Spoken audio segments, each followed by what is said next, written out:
Hello students, आज आपण MCQs discuss करणार आहोत रोटेशनल डायनॅमिक्सचे. तर बघा, MCQ फर्स्ट काय आहे बघा.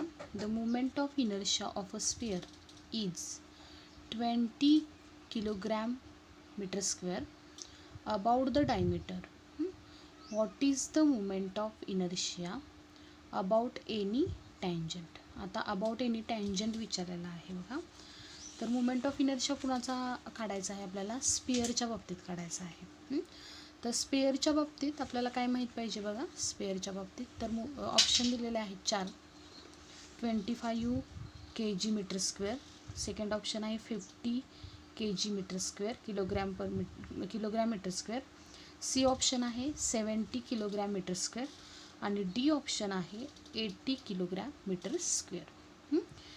तर मुवमेंट ऑफ इनर्शिया बघा सॉल्व करूयात आता आपण.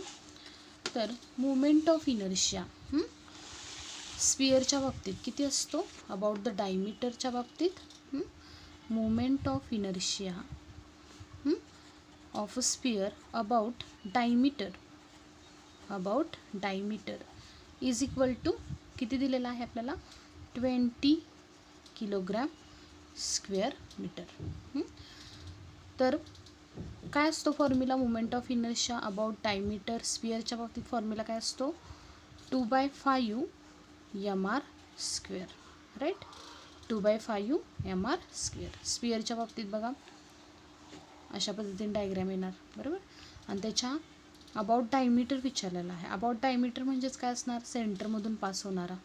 काय असतो फॉर्म्युला? 2/5 mr square. तो किती दिलेला आहे? 20. Therefore mr square is equal to काय मिळणार मग आपल्याला? 20 इंटू हे 2/5 इकडच्या साईडला गेल्यानंतर काय होणार? 5/2. राईट. मग हे सॉल्व करून घेऊयात आपण. काय मिळणार बघा आपल्याला? तर हे दोन्ही भाग घालू आहे 20ला 10 मिळणार.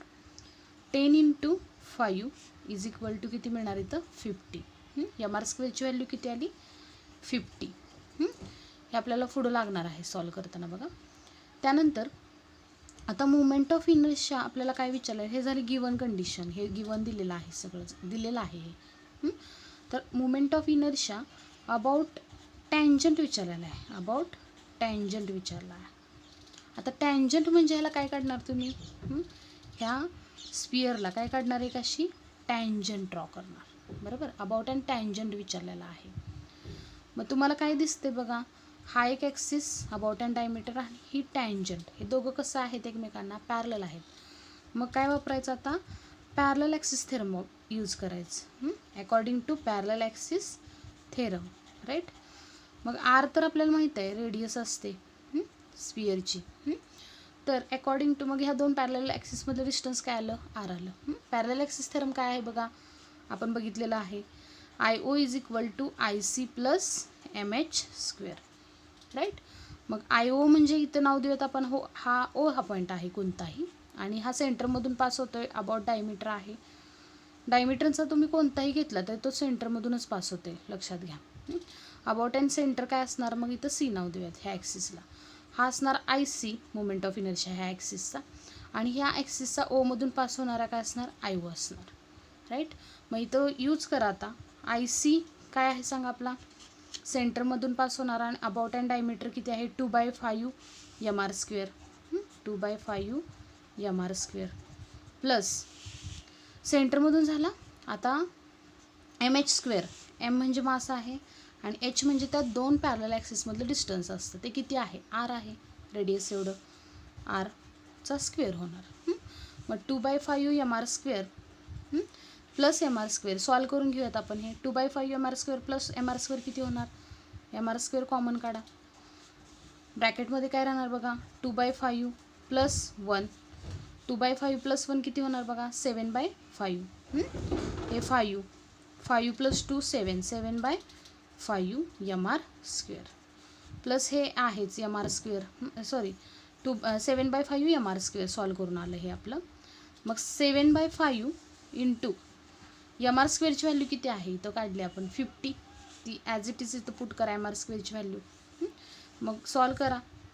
5ने ह्या 50ला भागवा. किती येणार? 10. 7 इंटू 10 70. म्हणजे काय आला आपला answer correct 70 kilogram metre square. म्हणजे कुठला ऑप्शन आपला करेक्ट येणार आहे बघा याच्यामध्ये. ऑप्शन दिसतात तुम्हाला 70 किलोग्रॅम मीटर स्क्वेअर. आधी व्यवस्थित वाचायचं आहे प्रॉब्लेम काय आहे तो. त्यानंतर ते डायग्राम काढा म्हणजे ते समजणार आहे आपल्याला बरोबर. फॉर्म्युला माहीत पाहिजे आपल्याला. मोमेंट ऑफ इनर्शिया स्फिअरचा दिलेलाच आहे त्यांनी कॅल्क्युलेट करून, पण फॉर्म्युला माहीत पाहिजे 2/5 mr². डायमीटरचा फॉर्म्युला 2/5 mr². त्याच्यावरून किती दिलेला आहे 20 दिलेला आहे. त्याच्यावरून mr² इथं कॅल्क्युलेट केला आपण. आणि टँजंट जर ड्रॉ केली आपण तर ती सेंटरमधून जाणाऱ्या ॲक्सिसला कशी आहे पॅरलल आहे. मग या दोघांचा काय यूज करायचं पॅरलल ॲक्सिस थेरम इथे अप्लाय करायचं आणि ॲज इट इज सॉल्व करत जावा. तुम्हाला आन्सर मिळणार आहे. किती मिळणार 70 किलोग्रॅम मीटर स्क्वेअर हे त्याचं आन्सर असणार आहे अशा पद्धतीने बरोबर. म्हणजे ऑप्शन आपला सी काय येणार आहे करेक्ट येणार आहे. आता सेकंड आहे बघा MCQ आपला नेक्स्ट काय आहे बघा. There are 4 point masses M each on the corners of a square. सगळे बघा कॉर्नर्स ऑफ स्क्वेअरवर आहेत ते मासेस. 4 मासेस दिलेले आहेत आणि त्या स्क्वेअरची साईड किती आहे L आहे. स्क्वेअरची साईड किती आहे L आहे. What is the moment of inertia of the system about one of its diagonal. आता डायगोनलच्या बाबतीत विचारलेला आहे मोमेंट ऑफ इनर्शिया स्क्वेअरच्या. कोणताही 2 डायगोनल असतात त्यापैकी एक कोणताही घ्या तुम्ही, त्याच्या बाबतीत मोमेंट ऑफ इनर्शिया काढायचा आहे आपल्याला. म्हणजे तो ॲक्सिस कसा पास होतोय वन ऑफ इट्स डायगोनल स्क्वेअरच्या एका डायगोनलमधून पास होतो. मग बघा आता 4 मासेस बघा 4 मासेस म्हणजे आता स्क्वेअर दिलेला आहे आपल्याला बरोबर. मग स्क्वेअर कशा पद्धतीने येणार बघा. स्क्वेअर सांगितलेला आहे. स्क्वेअरच्या सगळ्या साईड काय येणार इक्वल येणार बरोबर. स्क्वेअर साईड किती दिलेल्या आहेत बघा स्क्वेअरच्या L दिलेल्या आहे L. आणि प्रत्येक कॉर्नरवर काय ठेवलेलं आहे मास ठेवलेला आहे. M एवढे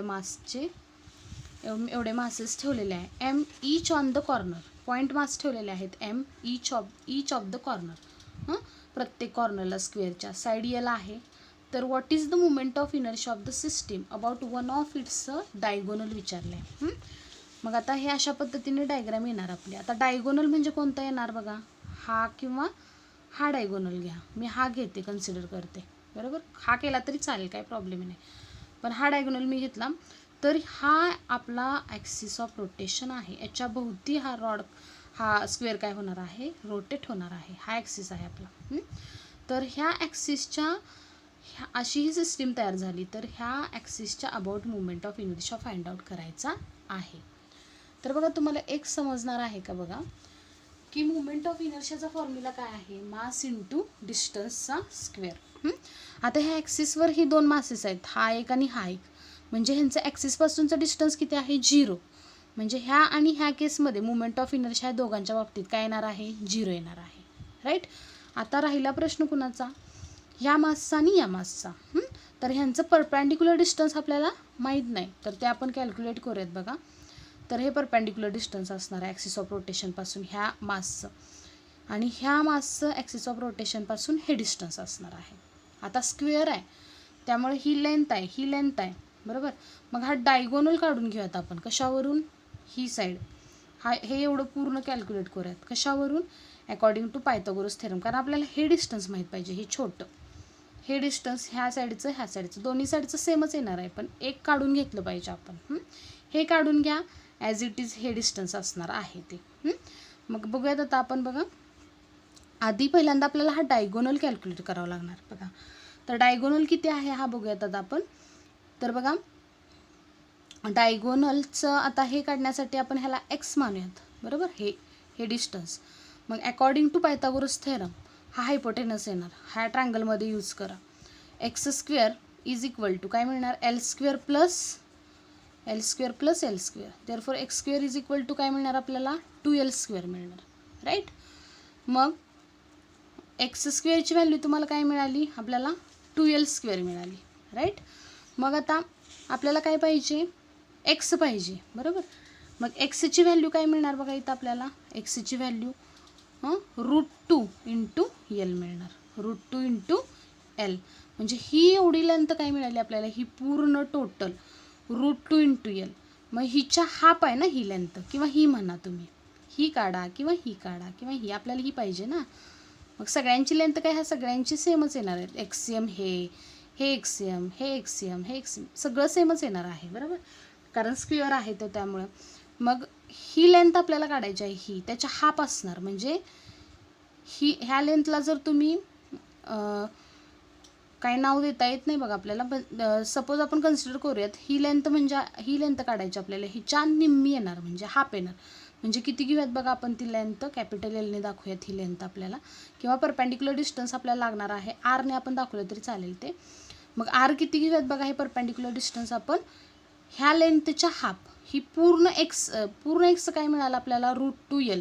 ह्याच्या हाफ म्हणजे किती येणार, √2l/2 येणार बरोबर. ती लेंथ किती मिळणार, √2l/2. म्हणजे ही लेंथ किती मिळाली आपल्याला बघा, ही लेंथ काढली आता आपण √2l/2 बरोबर. हे सॉल्व करून घेतलं तर किती मिळणार, √2 इंटू एल. 2 म्हणजे किती असतं, √2 इंटू √2. √2ला √2 काय होणार, कॅन्सल. म्हणजे लेंथ किती मिळाली, l/√2 अशी पण म्हणू शकतो आपण. हे आर, हे डिस्टन्स, हे एवढं किती मिळालं, l/√2. मग ही लेंथ आपण असं पण म्हणू शकतो, l/√2. सॉल्व केलं आपण ते, l/√2 ही लेंथ मिळाली. ही पण किती असणार मग लेंथ, l/√2. कशी काढली कळाली असेल.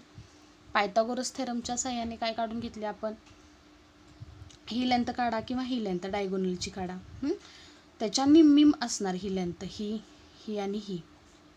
त्याच्या काय असणार, ही हाफ, त्याच्या हाफ. मग डायगोनलची लेंथ किती आली, √2l आली. मग याच्या हाफ म्हणजे ही लेंथ आणि ह्याच्या हाफ म्हणजे ही लेंथ, म्हणजे l/√2 ही लेंथ आली आपली एवढी. आणि ही पण l/√2, ही काढायची गरज नाही. समजलं असेल तुम्हाला कशी काढली आपण लेंथ, किंवा हे डिस्टन्स कसं काढलं. आता आपल्याला काय यूज करायचं आहे, सिस्टीम, होल सिस्टीमसाठी. आता बघा मोमेंट ऑफ इनर्शिया काय मिळणार बघा आपल्याला, आयफ सिस्टीम म्हटलेलं आहे होल सिस्टीमसाठी. हा तर काय येणार आहे, ह्या दोन मासेसच्या बाबतीत 0 बरोबर. मग ह्या दोन मासेसच्या बाबतीत काय येणार बघा, फर्स्ट मास हे घेऊयात आपण, ह्याच्या बाबतीत काय येणार, m मास, डिस्टन्स किती आहे, l/√2 ब्रॅकेटचा स्क्वेअर, त्याचा स्क्वेअर करतो ना आपण ॲक्सिसपासूनच्या डिस्टन्सचा, प्लस ह्या मासच्या बाबतीत किती येणार आहे बघा आता, मोमेंट ऑफ इनर्शिया m, आणि हे डिस्टन्स पण सेमच आहे, l/√2 ब्रॅकेटचा स्क्वेअर राईट. आता हे सॉल्व करून घेऊयात आपण, m l² राहणार, √2 स्क्वेअर काय होणार, 2 येणार, प्लस m l², √2 स्क्वेअर किती येणार, 2 येणार. मग हे सगळं सॉल्व करून घ्या, काय मिळणार बघा आपल्याला, 2ml²/2 मिळणार. 2 काय होणार इथं, कॅन्सल. म्हणजे ॲन्सर काय आलं आपलं, ml². काय आलं ॲन्सर, ml² राईट. माझ्या मते समजलं असेल.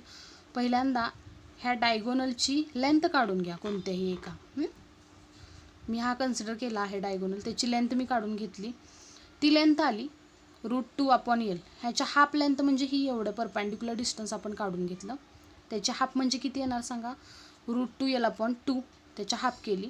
मग हे परत सॉल्व करून घेतलं, √2l, 2 म्हणजेच √2 इंटू √2, √2ला √2 काय होणार, कॅन्सल होणार, l/√2. म्हणजे ही लेंथ किती मिळाली आपल्याला, l/√2, आणि ही पण लेंथ किती मिळणार आहे, स्क्वेअर आहे त्यामुळं l/√2 मिळणार आहे. मग ह्या दोन मासेसच्या बाबतीत मोमेंट ऑफ इनर्शिया इथं कॅल्क्युलेट केलेला आहे. ह्या दोन मासेसच्या बाबतीत मोमेंट ऑफ इनर्शिया 0 येणार आहे, कारण ते ॲक्सिसवरच आहे, त्यांचं परपेंडिक्युलर डिस्टन्स किती आहे, 0. बघा I = mr² ह्या फॉर्म्युल्यावरून परपेंडिक्युलरपासूनचं ह्या दोघांचं डिस्टन्स किती आहे, 0. मग m × 0 किती येणार, 0च येणार. म्हणजे ह्या दोघांचा मोमेंट ऑफ इनर्शिया 0 येणार. बट ह्या आणि ह्या मासेससाठी मोमेंट ऑफ इनर्शियाची लेंथ l/√2 परपेंडिक्युलर डिस्टन्सची लेंथ, त्याचा स्क्वेअर इंटू मास करायचं दोन मासेसच्या बाबतीत, आणि तेच परत काय करत गेलो आपण, सॉल्व केलं, ml² प्लस ml²/2 म्हणजेच 2ml²/2. 2 काय होणार, कॅन्सल, ml² हे काय येणार, ॲन्सर येणार आहे. म्हणजे कुठला ॲन्सर आपलं करेक्ट असणार आहे बघा, ml² स्क्वेअर, म्हणजे बी ऑप्शन आपला काय येणार आहे इथं करेक्ट येणार आहे. माझ्या मते समजलं असेल तुम्हाला. मोमेंट ऑफ इनर्शिया म्हणजे काय हे माहीत पाहिजे. मास इंटू इट्स परपॅन्डिक्युलर डिस्टन्सचा स्क्वेअर, MR स्क्वेअर, हा फॉर्म्युला माहीत पाहिजे. आणि कोणत्या ह्याच्यासाठी विचारला आहे, ॲक्सिस ऑफ रोटेशन कोणता आहे, अबाउट अँड ॲक्सिस, तिथं कंडिशन लिहिलेली असते about one of its diagonal, ही कंडिशन दिलेली आहे. त्याच्यावरून तो मोमेंट ऑफ इनर्शिया आपण कॅल्क्युलेट केलेला आहे. राईट. आता नेक्स्ट MCQ बघूयात. बघा, 2 circular disc A and B are of equal masses and thicknesses but made of metal with densities, किती दिलेले आहेत densities, DA and DB. Densities आहेत बघा. A सर्क्युलर डिस्कची डेन्सिटी आहे DA आणि B सर्क्युलर डिस्कची डेन्सिटी आहे DB. तर कंडिशन काय आहे, A सर्क्युलर डिस्कची density is greater than B डिस्कची डेन्सिटी, ही कंडिशन दिलेली आहे. If their movement of inertia about an axis passing through their centres and perpendicular to circular faces B, IA and IB, then ह्या दोघांच्यातलं relation विचारलेलं आहे. म्हणजे कुणाचा मुवमेंट ऑफ इनर्शिया, एचा आणि बीचा सेम असेल मुवमेंट ऑफ इनर्शिया, का एचा movement of inertia is greater than movement of inertia of B, or C option दिलेला आहे movement of inertia A is less than movement of inertia B, and D option दिलेला आहे movement of inertia A is greater or equal to movement of inertia of B. तर बघा, आता हा solve करत असताना आपल्याला काय माहीत पाहिजे बघा, सर्क्युलर डिस्क दिलेले आहेत 2, लक्षात घ्या. आता 2 सर्क्युलर डिस्क दिलेले आहेत. ही आहे आपली फर्स्ट सर्क्युलर डिस्क आणि दुसरी आहे आपली ही सेकंड सर्क्युलर डिस्क. आपल्याला माहिती आहे डिस्क भरीव असते, सॉलिड असते, त्यामुळे अशा पद्धतीने दाखवू शकतो आपण. ए आणि बी डिस्कला नाव दिलेलं आहे आणि त्या दोघींचं मास काय आहे, इक्वल आहे. आणि थिकनेस पण दोघींची काय आहे, थिकनेस टीने दाखवूयात आपण, ती पण काय आहे, दोघींची सेम आहे. बट त्यांच्या डेन्सिटीज, आता ही फर्स्ट आहे तिची डेन्सिटी डी आहे आणि सेकंड आहे डिस्क तिची डेन्सिटी DB आहे. तर यांच्यामध्ये कंडिशन आहे DA is greater than DB, ही कंडिशन दिलेली आहे, गिवन आहे. तर if their movement of inertia about an axis passing through their centres and perpendicular to circular faces, then IA and IB, then असं विचारलेलं आहे त्यांनी. तर IA आणि IB मध्ये काय रिलेशन येईल ते आता आपल्याला प्रूव्ह करायचं आहे. तर फर्स्ट ऑफ ऑल आपल्याला काय माहीत पाहिजे बघा, तर मुवमेंट ऑफ इनर्शिया, बरोबर, मुवमेंट ऑफ इनर्शिया मासच्या बाबतीत मुवमेंट ऑफ इनर्शियाचं फॉर्म्युला आपल्याला माहीत आहे, I is equal to MR square. आता डेन्सिटी आणि मासमध्ये काय रिलेशन आहे, हा फॉर्म्युला इन जनरल आहे, आपल्याला माहीत आहे. तर मास इज इक्वल टू काय असतं, डेन्सिटी इंटू, माहीत आहे तुम्हाला हा formula, density into volume. Right. तर मास इज इक्वल टू काय येणार मग ह्या केसमध्ये, डेन्सिटी किती घेऊयात आपण, D इंटू व्हॉल्यूम काय असतं, πr square into T, thickness, volume एवढं असतं. त्यानंतर मग हे जरा सॉल्व करूयात बघा आपण. M अपॉन काय येणार मग, M upon D pi into T is equal to काय येणार बघा, R स्क्वेअर. राईट. मग movement of inertia of disc आणि ॲक्सिस कसा दिलेला आहे आपल्याला, कसं सांगितलेलं आहे, perpendicular axis passing through their सेंटरमधून जाणारा आहे, डिस्कच्या ह्याच्या सेंटरमधून जाणारा, बरोबर, ह्या डिस्कच्या सेंटरमधून जाणारा आणि ह्या डिस्कच्या बी या डिस्कच्या सेंटरमधून जाणारा. And perpendicular to circular faces, ह्या दोन हे सर्क्युलर फेसेस आहेत, ह्याला कसा आहे तो परपॅन्डिक्युलर आहे अशा पद्धतीने. त्यानंतर काय सांगितलेलं आहे मग आपल्याला, तर I इज इक्वल टू डिस्कचा मुवमेंट ऑफ इनर्शिया किती असतो, सेंटरमधून पास होणाऱ्या ॲक्सिसचा आपण फॉर्म्युला बघितलेला आहे, आणि परपॅन्डिक्युलर टू द प्लेन किती असतो, MR स्क्वेअर अपॉन 2 असतो. Right.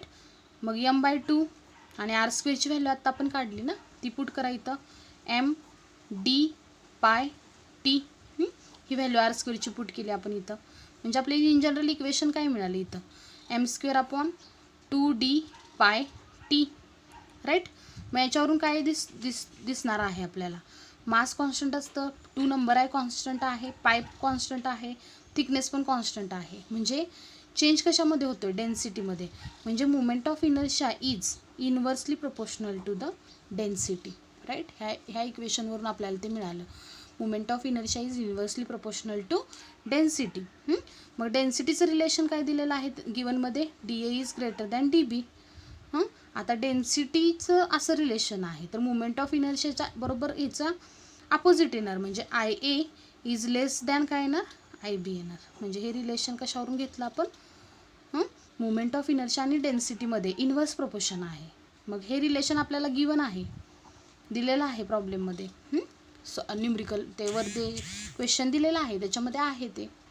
DA is greater than DB हे गिवन आहे, गिवन कंडिशन आहे. त्यावरून मग काय येणार? मग IA is less than IB, कारण ह्यांच्यात इनवर्स प्रोपोर्शन आहे. Right.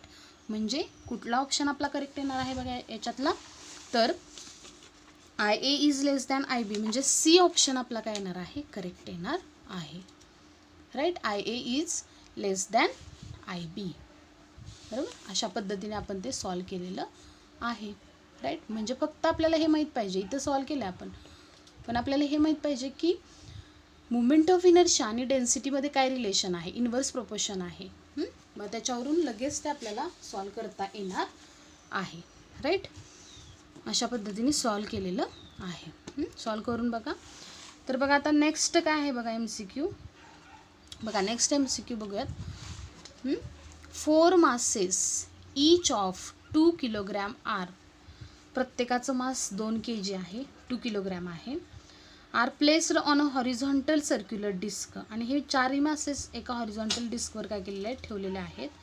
Which can be rotated about vertical axis passing through its centre and all masses are equidistance from the axis. सगळे मासेस त्या डिस्कच्या पासून इक्विडिस्टन्सवर आहेत आणि and at a distance of 10 centimetre from it.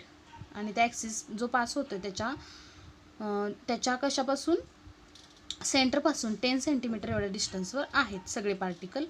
The moment of inertia of a whole system in gram centimetre स्क्वेअरमध्ये विचारलेला आहे, CGS सिस्टीममध्ये विचारलेला आहे. आणि assume disc is of a negligible mass negligible इथं कन्सिडर करायचं आहे. राईट. तर त्याचे ऑप्शन आहेत बघा. काय काय ऑप्शन दिलेले आहेत बघा. 8 × 10⁵. इथं आता काय बुकमध्ये 10⁵ फक्त दिलेला आहे, पण 8 × 10⁵ हा ऑप्शन आहे इथं. त्यानंतर 10⁴, 10⁶ आणि 10⁸. आता याच्यापैकी कोणता ऑप्शन करेक्ट येतो ते आपण बघूयात. बघा आता एक डिस्क दिलेली आहे आणि सगळे पॉईंट मासेस कसे डिस्ट्रीब्यूट झालेले आहेत? 4 दिलेत मासेस. ही डिस्क आहे आणि 4 मासेस याच्यापासून बघा ॲक्सिस ऑफ रोटेशन कसं आहे? Placed on horizontal circular disc which can be rotated about vertical axis passing through its सेंटरमधून पास होणार आहे ॲक्सिस. म्हणजे अशा पद्धतीने काढत आपण. सेंटरमधून पास होणार आहे आणि याच्यापासून ते 4 मासेस जे आहेत ते काय आहेत? इक्विडिस्टन्सवर आहेत. बरोबर. आणि ते डिस्टन्स पण आपल्याला दिलेलं आहे. किती आहे ते? 10 सेंटीमीटर डिस्टन्स दिलेलं आहे सगळ्या पार्टिकलचं. बरोबर. म्हणजे the moment of inertia of a whole system आपल्याला विचारलेला आहे आणि सगळे पार्टिकल्स त्या ॲक्सिस ऑफ रोटेशनपासून इक्विडिस्टन्सवर आहेत. म्हणजे आता ह्या होल सिस्टीमचा मुमेंट ऑफ इनर्शिया आपल्याला कॅल्क्युलेट करायचा आहे. तर moment of inertia of a whole system कसा आता आपण कॅल्क्युलेट करूयात बघा. तर ही डिस्क आहे. Moment of inertia of a system is equal to moment of inertia of a disc plus काय मिळणार आपल्याला? Moment of inertia of the particles. Moment of inertia of the particles. आता moment of inertia of a disc आणि सेंटरमधून pass होत असेल तर त्याचा फॉर्म्युला काय होता? mr²/2. पण ह्या केसमध्ये मास काय आहे? निग्लिजिबल आहे.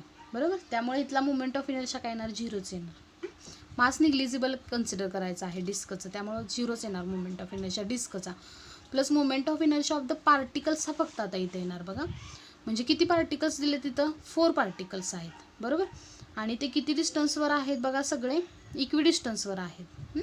मग काय येणार ह्या केसमध्ये आपला formula, moment of inertia of the particle mr², बरोबर. म्हणजे 4 पार्टिकल्स आहेत आणि m किती आहे, यांचं मास किती दिलेलं आहे, 2 किलोग्रॅम दिलेलं आहे. मग ग्रॅममध्ये काढायचं आहे आपल्याला, CGS सिस्टीममध्ये काढायचं आहे.